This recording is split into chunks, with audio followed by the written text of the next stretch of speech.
कोल्हापूरच्या काळंबावाडी धरणाची गळती दिवसेंदिवस वाढत चालली आहे। त्यामुळे नागरिकांकडून सरकारसह पाटबंधारे विभागावर संताप व्यक्त केला जातोय। प्रतिसेकंद 700 ते 800 लिटर पाण्याची गळती सुरू आहे। त्यामुळे तात्काळ उपाययोजना करण्याची मागणी जी ती करण्यात येते। दौंडच्या खडकवासला कालव्यात इंजेक्शन टाकल्याची बातमी न्यूज 18 लोकमतनं दाखवली होती आणि दरम्यान या बातमीची दखल सुप्रिया सुळेंनी प्रशासनाला धारेवर धरत घेतलेली आहे।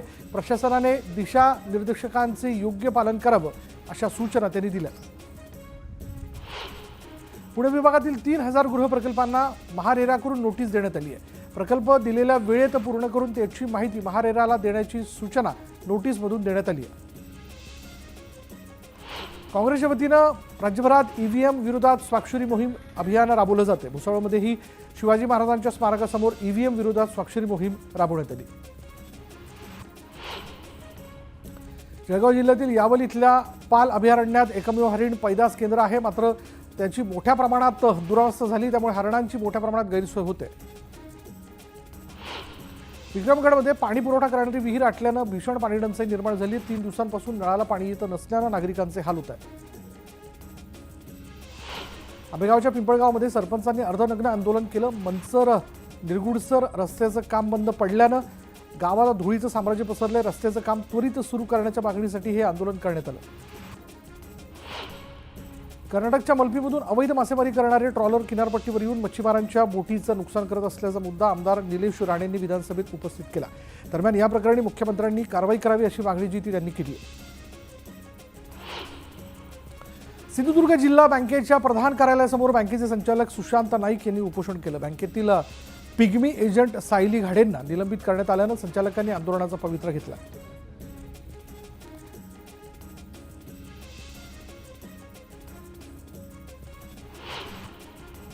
चिपळूणमध्ये कोट्यवधींचा खर्च करून पालकमंत्री उदय सामंत यांनी इंदिरा गांधी सांस्कृतिक केंद्राचा सुशोभीकरणाचं काम केलं, मात्र नाटक पाहायला येणाऱ्या प्रेक्षकांची सुरक्षा मात्र रामभरोसेच आहे।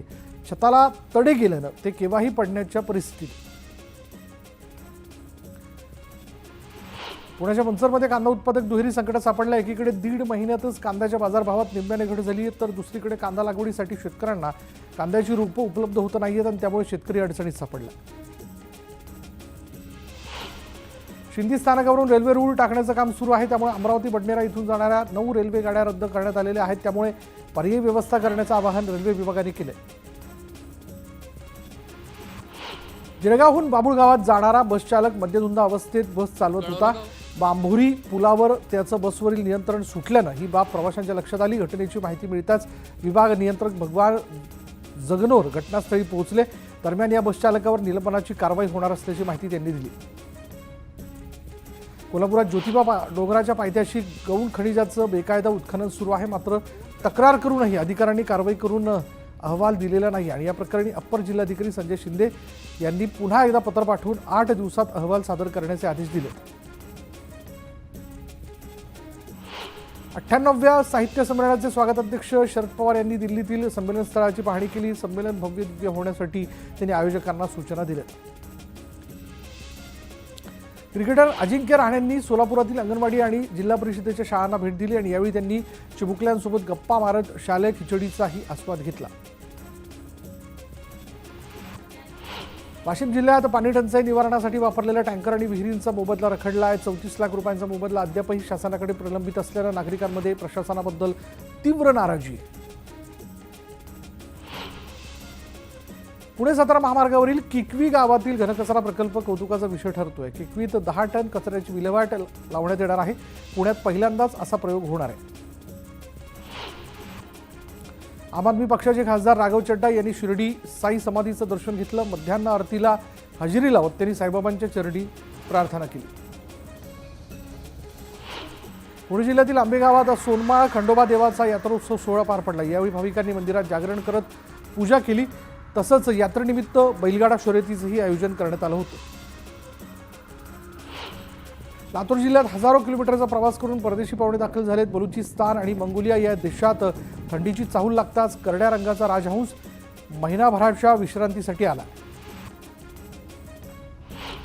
वाशीच्या घाऊक बाजारात कांद्याची आवक वाढू लागल्यानं दरात घसरण झाली आहे। मागील आठवड्याच्या तुलनेत 10 ते 15% भाव घसरलेत।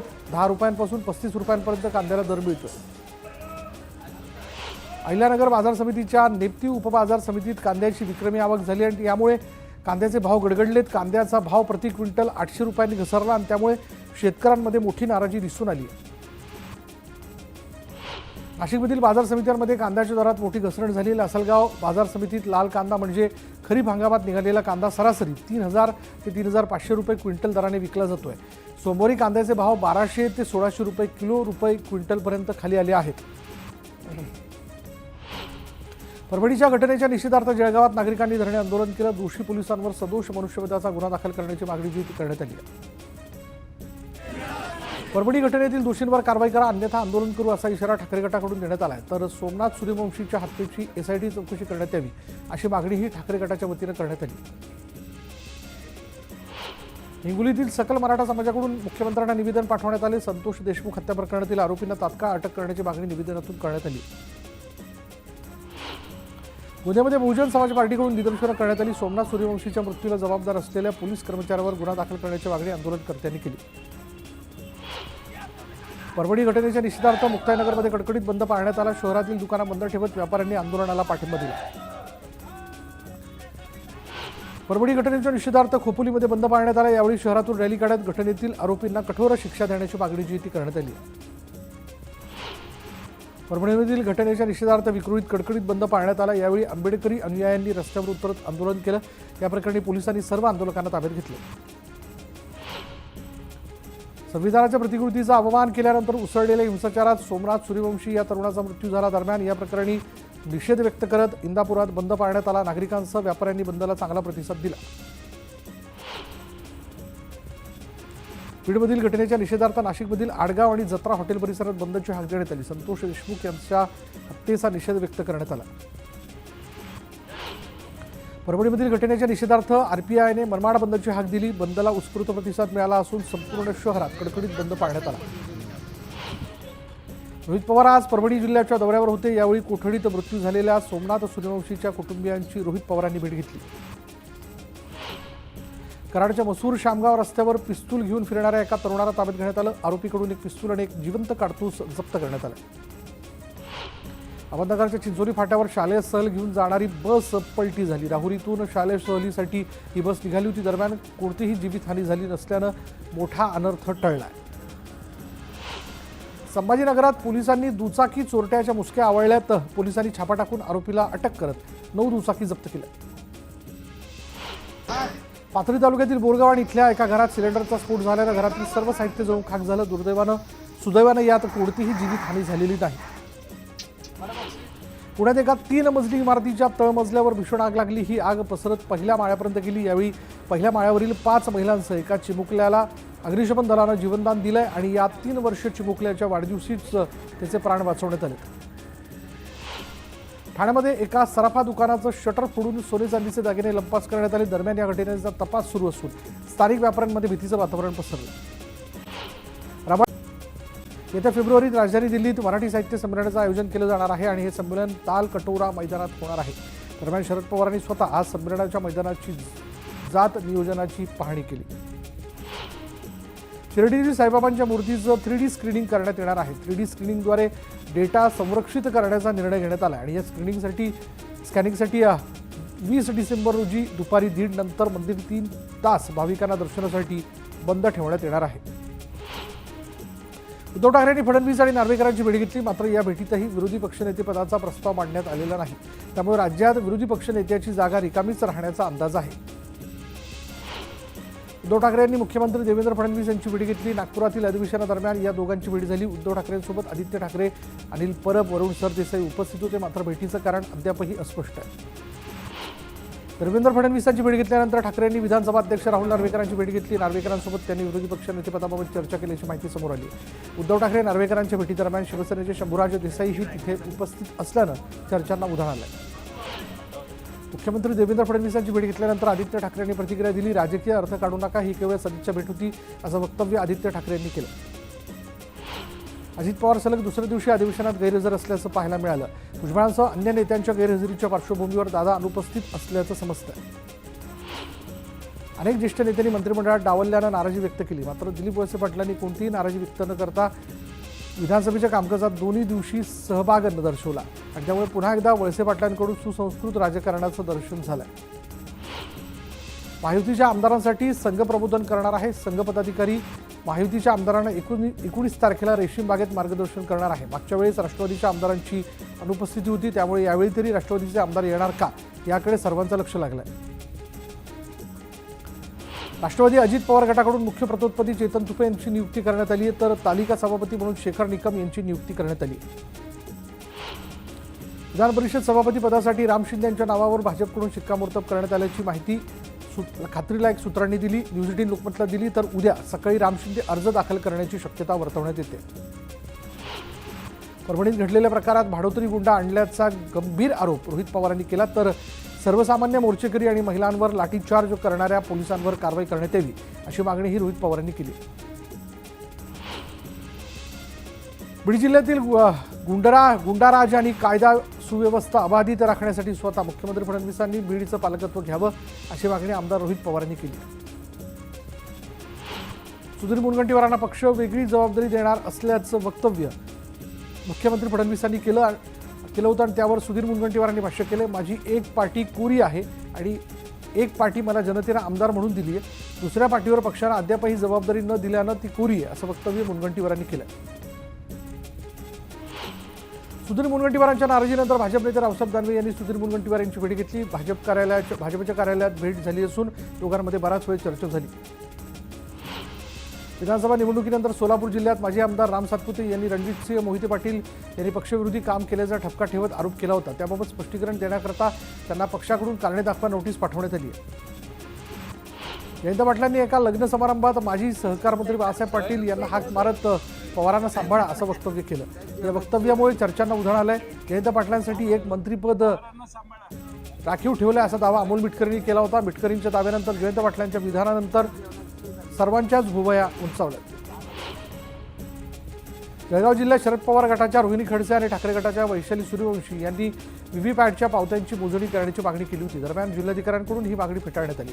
त्यामुळे न्यायालयात दाद मागणार असल्याची माहिती खडसेंनी दिली. भाजपचे प्रदेश प्रवक्ते राम कुलकर्णी यांनी संजय राऊतांचा चांगला समाचार घेतला. संजय राऊतांनी स्वतःच्या पक्षाचं पाहावं, उगाच भाजपात नाक खुपसू नये असा टोलाही त्यांनी लगावलाय. तर भाकरी भाजायला सालगडी म्हणून तुम्हाला ठेवायचं कसा सवालही त्यांनी विचारला. अमरावतीचे खासदार बळवंत वानखेडे अधिवेशनात शेतकऱ्यांच्या प्रश्नावरून आक्रमक झालेत. यावेळी देशातील शेतकऱ्यांचं प्रोत्साहन वाढवण्यासाठी सरकारनं कोणती पावलं उचलली असा सवाल वानखेडेंनी केला. आणि यानंतर इतरही घडामोडींची झटपट सुरुवात करूयात. मंत्रिपद नाकारल्यानं नाराज छगन भुजबळ आक्रमक झाल्याचं पाहायला मिळालं. मी तुमच्या हातातलं खेळणं आहे का असं म्हणत छगन भुजबळ संतापले. भुजबळ म्हणजे उठ उठ बस बस असा माणूस नाही असं भुजबळांनी ठणकावलंय. अजित पवार आमच्या पक्षाचे निर्णय घेतात. मंत्रिपद कुणी नाकारलं हे शोधावं लागेल. प्रश्न मंत्रिपदाचा नाही पण अवहेलना झाली अशी खंत छगन भुजबळांनी व्यक्त केली. माझ्या मंत्रिपदासाठी फडणवीस आग्रही होते. मी लोकसभा मागितली, राज्यसभा मागितली, दिली नाही. उमेदवारी देतानाही वाट पाहावी लागली. यापुढे वाट पाहणार नाही अशी भूमिका छगन भुजबळांनी मांडली. कार्यकर्त्यांच्या मनात राग आणि निराशा आहे, पण कार्यकर्त्यांनी शांततेत भूमिका मांडावी, आक्रमक आंदोलन करू नये असं आवाहन छगन भुजबळांनी केलंय. उद्या सर्वांशी बोलून शांतपणे निर्णय घेणार असंही छगन भुजबळ म्हणाले. एकीकडे छगन भुजबळ मंत्रिमंडळात स्थान न मिळाल्यानं नाराज असतानाच दुसरीकडे उपमुख्यमंत्री अजित पवार मागील 24 तासांपासून कोणालाच भेटले नसल्याची माहिती आहे. काल अधिवेशनाच्या पहिल्या दिवशी देखील अजित पवार सभागृहात उपस्थित राहिले नव्हते. छगन भुजबळांनी ओबीसी समाजाचं नेतृत्व करत महायुती सरकारला निवडणुकीत यश मिळवून दिलं. त्यामुळे पक्ष त्यांना न्याय देईल असं वाटलं होतं, पण कुठेतरी त्यांच्यावर अन्याय करण्याचं काम पक्षानं केलंय असं वक्तव्य रोहिणी खडसेंनी केलं. बारामतीत उपमुख्यमंत्री अजित पवार यांच्या घराबाहेर ओबीसीने आंदोलन केलं. छगन भुजबळांना मंत्रिमंडळात स्थान न दिल्यानं अजितदादांच्या घराबाहेर ओबीसी समाजाने आंदोलन केलं. छगन भुजबळांना मंत्रिमंडळात स्थान न दिल्यानं समर्थक आक्रमक झालेत. भुजबळ साहेबांना मंत्रिपदापासून दूर का ठेवण्यात आलं, दादा उत्तर द्या असे बॅनर संतप्त कार्यकर्त्यांनी लावलेले आहेत. नाशिकमध्ये भुजबळ समर्थकांकडून भुजबळ फार्म बाहेर होर्डिंग्ज लावण्यात आलेले आहेत.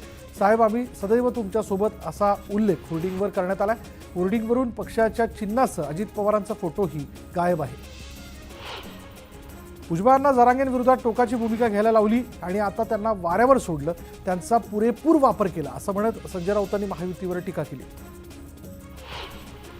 जरांगेंविरोधात टोकाची भूमिका घेताना भुजबळांच्या मागे अदृश्य शक्ती होती. जी शक्ती पक्ष फोडताना शिंदेंच्या मागे होती, तीच शक्ती भुजबळांच्याही मागे होती असा दावा संजय राऊतांनी केला.